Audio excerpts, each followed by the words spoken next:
Now we actually take a look at the backflash 400 years ago in a hidden land where a doctor is actually healing a dragon, which a land that actually is which a village is actually where humans and dragons does exist there as well.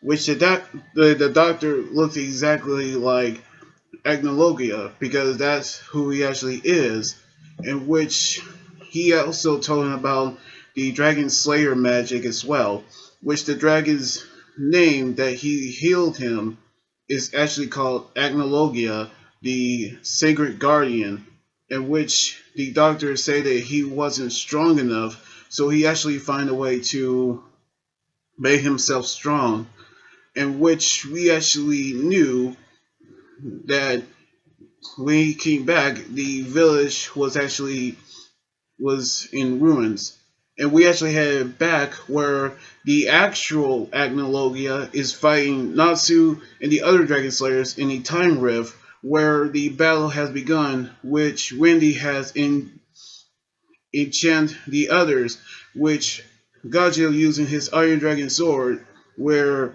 Stinking Rogue was about to attack, but they overpower him. Then Loxus and Cobra are about to attack, but they also was no match for Acnologia as well. So they're actually find themselves outmatched. Meanwhile, outside the human world, we actually seen everybody trying to think of a plan to defeat Acnologia as well.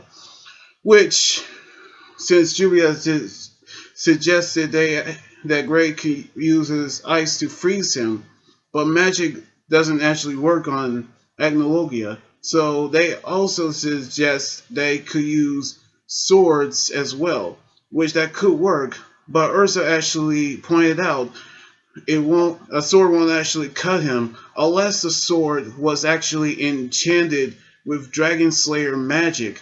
Now that theory could point out being a sixth and 10th generation Dragon Slayers.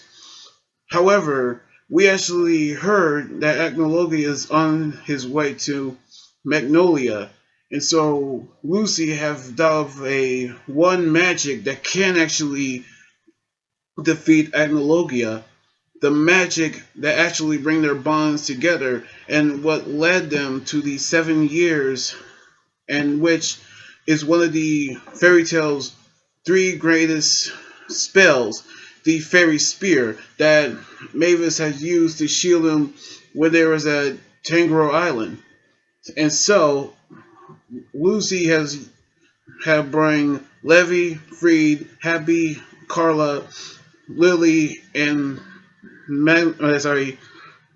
Makarov to the library of the guild to find a book, so the fairy tale members are headed over to Horcheon while the others are trying to land Agnologia there, in which we actually saw Natsu's team are still battling Agnologia and he's still actually overpowering them, in which Lucy's team are searching the book, but Agnologia is actually there. A have fire of Dragon War attack on the guild, which we knew that it only took a part of it.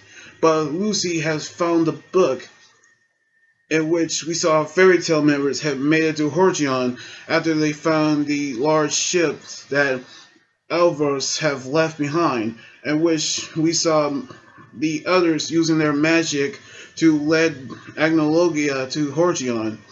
And with that being said, they actually led Agnologia there, and within a second, he destroyed the entire fleet in one hit, in which that actually meant they have no chance on creating the fairy spear, which that was their last chance.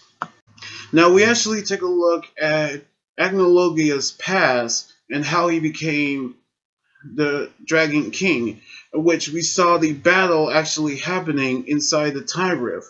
And so we saw everyone thought the Fairy Spear is their last chance. So they actually found the bug and they're getting ready to use it as well.